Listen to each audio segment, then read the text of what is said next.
Hello नमस्कार साथियों, मैं डॉक्टर सुमित कड़वा आप लोगों के सामने हाजिर आज एक छोटे सी इंफॉर्मेशन, छोटे सी जानकारी के साथ। जी हाँ, हमारे एलएसआई के एक अभ्यर्थी जिसका इंटरव्यू मैं देख रहा था जीएल सर के साथ हुआ, और उसमें वो अपने आप को बता रहे थे कि मैंने खुद को 6 महीने के लिए एक तरीके से कैद कर लिया, और यही कारण है कि मेरी 42 रैंक जो है वो आई, यानी 42वीं रैंक उसने प्राप्त की मात्र 6 महीने की स्टडी करके। तो क्या वास्तव में ये सच है या मतलब एक तरीके से कहीं कोई फैंकालॉजी है? आइए इसके वो हम समझते हैं, क्या 6 महीने में ये पॉसिबल है? कोई इतनी टॉप रैंक के साथ आ सकता है? क्या वास्तविकता क्या है? ये मैंने जब इंटरव्यू का वो क्लिप देखा मुझे लगा यार वाकई में ये तो गजब की बात है, ये तो वास्तव में एक इंस्पिरेशन वाली बात है। लेकिन समझते हैं इसकी सच्चाई क्या है। तो चलिए शुरू करते हैं कि एलएसआई बनने के लिए खुद को कैद कर लिया, सच या ये नाटक है, इसको हम समझते हैं। साथियों, कोई भी परीक्षा में सफल होने के लिए हमारे सामने क्या होना चाहिए? किसी भी एग्जाम में यदि सफल होना है तो आप अपने आप को कैद करें। ऐसी बात नहीं है कि आपने अपने आप को घर में कैद कर लिया और उसके पश्चात आप किताब पढ़ ही नहीं रहे, बस खुद को कैद करके बैठा लिया कि मैंने खुद को कैद कर लिया है और देखो अब मेरा सिलेक्शन हो जाएगा। तो ये बिल्कुल ही बेवकूफ़ी वाली बात होगी। लेकिन कैद करने का जो असल मीनिंग है ना, वो समझिए। यहां पर असल मीनिंग क्या है कि बोला मैंने बाहरी दुनिया से अपने आप को आइसोलेट कर लिया। तो यह भी एक असल मीनिंग नहीं है कि आपने बाहरी दुनिया से अपने आप को तोड़ लिया। असल में जो चीज है ना वो समझिएगा। असल में चीज है कि अपने आप को फोकस कर लिया। अपने आप को क्या कर लिया? फोकस कर लिया अपने टारगेट के प्रति कि बस करना है तो यही करना है। और उस इंटरव्यू में उसने एक बड़ी जबरदस्त बात कही, वाकई में मुझे लगा यार कि कोई बंदा इतना कर सकता है। बोला पशु परिचर में मेरा सिलेक्शन हो गया था, मैंने डीवी भी नहीं करवाने गया। मैं कहा मुझे ज्वाइन ही नहीं करना है ये वाला, तो मैं डीवी क्यों करवाऊं, क्यों मेरा टाइम वेस्ट करूं? एलएसआई के लिए जो मेरा इंपॉर्टेंट टाइम है वो क्यों मैं इस तरफ वेस्ट करूं? आप में से बहुत से बच्चे ऐसे होंगे कि एलएसआई की यूटीबी पे उस टाइम कुछ पोस्टें आई थी और बच्चे उनके चक्कर में दूर दूर जगह पे 2-2 3-3 दिन उन्होंने खराब किए होंगे उस टाइम। और आज वही बच्चा जिसने 2-2 3-3 दिन यूटीबी के चक्कर में खराब किए, अगर वो एक नंबर से या एक सवाल से चूक रहा है तो उसको कितना बड़ा धोखा हो रहा होगा कि यार उस समय काश में वहां ना जाता। यस और नो? ये सब चीजें क्या है? यह है डिस्ट्रैक्शंस। तो एग्जैक्टली उस बंदे ने क्या किया? अपने आप को कैद करने का मीनिंग है जो भी उसको भटकाव थे, जो भटकाने वाली चीजें थी, जो भटकाव उसके रास्ते में आ रहे थे, उन भटकावों से अपने आप को दूर कर लिया। जो भी भटकाव आ रहे थे उन भटकावों से अपने आप को क्या कर लिया? दूर कर लिया। और ये बहुत बड़ा रीजन है कि वहां पे टॉप रैंक मात्र 6 महीने में। क्योंकि भैया आप देखते हैं कि लोग 2-2 3-3 साल तैयारी करके एक अच्छी रैंक लेके आ रहे हैं, भाई वो ला सकते हैं, कोई बात नहीं है। लेकिन यार मात्र 6 महीने में कोई बंदा अगर 42 रैंक लेके आ रहा है ना पूरे डेडिकेशन के साथ, तो इसका मीनिंग क्या है? इसका मीनिंग यह है कि जो दूसरे डिस्ट्रैक्शंस थे उनको उसने साइडलाइन कर दिया है। जैसे अगर आप देखते हैं आपके सामने क्या क्या डिस्ट्रैक्शन है, आज सबसे बड़ा जो डिस्ट्रैक्शन है वो आपका इंस्टाग्राम है। इंस्टाग्राम है, टेलीग्राम है, इसके अलावा अगर आप देखते हैं तो यूट्यूब है, फेसबुक है। ये सब आज के सबसे बड़े डिस्ट्रैक्शंस है जो आपके सामने है। सर हम यूट्यूब पे क्या करते हैं? अभी बात करते हैं। इंस्टाग्राम पे क्या करते हैं? सर हम तो स्टडी वाले चैनल को फॉलो करते हैं। सर बेटा वो 2 मिनट के लिए जाते हो मोटिवेशन लेने, फिर कुछ और ही वेसन लेने लग जाते हो वहां पे। तो एक तो इससे दूर रहना ही रहना होगा। टेलीग्राम पे क्या करने जाते हो? जाते पढ़ने हो, पर पता नहीं क्या ढूंढने लग जाते हो उधर। यूट्यूब के ऊपर भी यही होता है। अच्छा, यूट्यूब पे एक और बड़ी खतरनाक बीमारी है। एक ही मैटर पे 10 चैनल सब्सक्राइब करके रखेंगे। भाई इस टीचर का देखता हूं क्या पढ़ाता है, अरे ये वाला देखता हूं इधर क्या पढ़ा रहा है, अरे ये यहां क्या पढ़ा रहा है, ये यहां क्या पढ़ा रहा है, ये क्या पढ़ा रहा है। 10 मेथड पढ़ के आएगा भाई, और 10 मेथड पढ़ के आएगा, वो 10 तरीके बताएंगे पेपर को सोल्व करने का। कोई कहेगा इजी क्वेश्चन को इस तरीके से करते हुए, ऐसे स्किप करते हुए चले, मुश्किल वाले को ऐसे बचें, ये करें वो करें, कई सारी चीजें वहां पर मिलेगी। तो 10 दिमाग लगाएगा, और 10 दिमाग लगाने के बाद में भाई होगा टोटली कंफ्यूज, और टोटली कंफ्यूज होकर के अपना टाइम वेस्ट करेगा कि यार आखिर में करूं क्या, सही किसको मानूं इनमें से, यस और नो। मतलब वो एक तरीके से मैं कहूं तो उसका कोई इंटेंशन गलत नहीं है, वो सिर्फ पढ़ाई से रिलेटेड चीज देख रहा है, लेकिन कंटेंट इतना भयानक तरीके से बिखरा पड़ा है ना आज के टाइम पे, वो समेट नहीं पा रहा है उस कंटेंट को। लेकिन एक बात मैं आज फिर कहूंगा जो मैं बार बार कहता हूं, एक साधे सब सधे, सब साधे सब जाए। एक साधे सब सधे, सब साधे सब जाए। एक पे फोकस करोगे सारे काम आपके सध जाएंगे, सब पे फोकस करोगे तो कुछ भी हाथ में नहीं आएगा। जैसे जो होता है ना, धोबी का कुत्ता, ना घर का ना घाट का, वैसी सिचुएशन बन जाती है। इसलिए फोकस रखो एक पे, फॉलो करो एक को। उससे पता फायदा क्या होता है, उससे बेनिफिट क्या होता है? उससे बेनिफिट ये होता है, एक तो आपका भटकाव बचेगा, दूसरी चीज जो आपको कंटेंट मिल रहा है ना, उस कंटेंट को आप क्या कर पाएंगे, बार बार रिवाइज कर पाएंगे। उस कंटेंट को आप क्या कर पाएंगे, बार बार रिवाइज कर पाएंगे। जैसे आपके 10 सब्जेक्ट है, अब 10 सब्जेक्ट को जितने कम समय में आप उनको अच्छे से रिवाइज करेंगे ना, वो आपके लिए बेनिफिशियल होगा।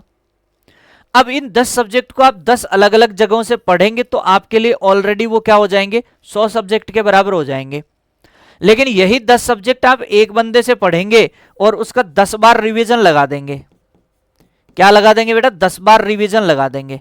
अब आप यहां पे सोचेंगे कि 10 सब्जेक्ट थे, 10 बार आपने पढ़ दिए, तो भाई साहब आप कल्पना भी नहीं कर सकते कि आप कौन सी भयानक तरीके से शानदार रैंक के साथ सेलेक्ट होने वाले हैं। अच्छा, 10 सब्जेक्ट के अलावा जितना मिनिमम टाइम आप इनको देंगे, उतना ही ज्यादा टाइम आप जीके, साइंस, करंट, इन सब चीजों को आप दे पाएंगे। यस और नो? कंप्यूटर, जो नया सिलेबस ऐड हुआ है, उसको भी आप समय दे पाएंगे। इन सब चीजों के लिए चाहिए डेडिकेशन, एक परफेक्ट रणनीति, प्रॉपर चीजें चाहिए। बस ऐसा साथ चाहिए जो भटकने ना दे, आपका हाथ पकड़ करके आपको चलाए, रेगुलर आपके बीच में रहे और परीक्षा तक आप लोगों के साथ रहे। ये आपको ऐसा ही मार्ग चुनना होगा, तब जाकर के आप इसमें सफलता प्राप्त करेंगे। और ना सफलता प्राप्त करेंगे बल्कि एक बेहतरीन रैंक के साथ सफलता प्राप्त करेंगे। तो साधारण सी बात है कि कंसिस्टेंसी चाहिए, 2-3 वर्ड, कंसिस्टेंसी चाहिए, है ना। मेहनत जो कर रहे हैं कंसिस्टेंट होनी चाहिए। उसके बाद क्या होना चाहिए, जो कंटेंट आप पढ़ रहे हैं वो कंटेंट बिलीवेबल होना चाहिए, अच्छा कंटेंट होना चाहिए कि आपकी नैया पार लगा दे। और तीसरी चीज है कि उस कंटेंट का बार बार रिवीजन आपको करवाने वाला होना चाहिए। रेगुलर यूट्यूब पे आपके एमसीक्यू वगैरह भी सोल्व करवाए, जो आपको थ्योरी में पढ़ाया जा रहा है उसी से रिलेटेड एमसीक्यू करवाए जाने चाहिए। उसी बच्चे ने एक बेहतरीन बात बोली थी, मैं खुद की तारीफ खुद नहीं कर रहा हूं, वाकई में उस बच्चे के शब्द थे कि सुमित सर सुबह क्लास लेते थे 5:30 बजे से 8:30 बजे तक, 3 घंटे की। फिर शाम को दिन भर और क्लासेस भी होती थी, शाम को 7:15 बजे एमसीक्यू लेकर के आते थे यूट्यूब पे, उसी क्लास से जो सुबह हम पढ़ के आए हैं।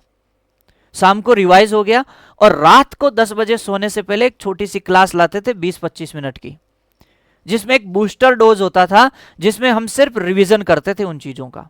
तो यार तुम सोचो जरा, सुबह हम थ्योरी पढ़ रहे हैं, उस थ्योरी को हम शाम को एमसीक्यू के माध्यम से रिवाइज कर रहे हैं, और उससे रिलेटेड जैसे पीछे कोई सब्जेक्ट हो चुका है उसको हम बूस्टर डोज के माध्यम से 20-25 मिनट में क्रिस्प तरीके से एकदम रिवीजन कर रहे हैं शॉर्ट टाइम में। तो ये कितना बेहतर कॉम्बिनेशन हो जाता है। और ऐसा ही चलता रहा। वीकेंड आ गया, संडे आ गया कि संडे के दिन मैराथन टिका दी 5 घंटे की। अरे भाई साहब मजा आ गया। ये है मल्टीपल टाइम्स रिवीजन। उसके बाद एप में एमसीक्यू बैच लगना, ये सब चीजें आ जाती है। यही रीजन है कि मात्र 6 महीने में, आपको मैं बता दूं, हमारा बैच जो शुरू हुआ था लगभग, आप एक बैच 12 नवंबर, फिर एक दूसरा बैच जो 16 दिसंबर, मात्र 6 से 7 महीने की मेहनत में इतने बच्चों का सिलेक्शन होना, वाकई में हमें ये जो है ना, सच बताऊं ना तो ऐसा लगा यार, वाकई में 6-7 महीने में हमारे बच्चों ने हमारी बातें सुनी, हमारे बच्चों ने हम पे बिलीव किया और वाकई में कर दिखाया। और ऐसा नहीं है कि हमने 6-7 महीने में इतना जबरदस्त परफॉर्म किया तो इस बार हमारे पास टाइम क्या है, इस बार हमारे पास 1 से 1.5 साल पड़ा है, और 1.5 साल 18 महीने, अरे भाई साहब मैं कह रहा हूं झंडे गाड़ देंगे। 6-7 महीने में जब इतना ब्लास्टिंग परफॉर्मेंस दे सकते हैं तो अब तो झंडे गाड़ेंगे, ये पक्का है। और ये झंडे गाड़ने हैं ना, तो इसके लिए हमें देखो क्या करना होगा, बिल्कुल सिंपल तरीके से। अभी बहुत फायदे की बात भी होगी यहाँ पे कि लाइव स्टॉक इंस्पेक्टर यानी एलएसआई का जो सिंपल सा बात कहूं तो एलएसआई देखो कितना बड़ा सिलेबस है। उस बड़े syllabus part A part B सबको मिला करके अगर आप प्राइम बैच पे जाते हैं ना, जहां पे आपको नोट्स भी मिल रहे हो, जहां पे आपको एमसीक्यू बैच मिल जाए, जहां पे आपको टेस्ट सीरीज मिल जाए, सब कुछ मिल जाए भाई मात्र 3600 में। और ओनली क्लासेज चाहिए पार्ट ए पार्ट बी की, तो वो 2500 रुपए में मिल रही है। अरे कोई एचडीपी का स्टूडेंट भी है ना जो फर्स्ट ईयर सेकंड ईयर में, वो यदि फर्स्ट ईयर और सेकंड ईयर की क्लासें भी देखेगा ना इसमें, तो भी उसके फायदा है। क्यों फायदा है? क्योंकि 50% यहां पर एक्स्ट्रा वैलिडिटी मिल रही है, ताकि उसकी फर्स्ट ईयर सेकंड ईयर दोनों निकल जाएगी उतने में, 2500 रुपए में। बताओ और क्या चाहिए। क्योंकि हमारे यहां पर चल रहा है विंटर सिलेक्शन ऑफर, और उस ऑफर में उत्कर्ष ऐप में एग्रीकल्चर के सारे ऑनलाइन कोर्सेज पे अप टू 90% डिस्काउंट है।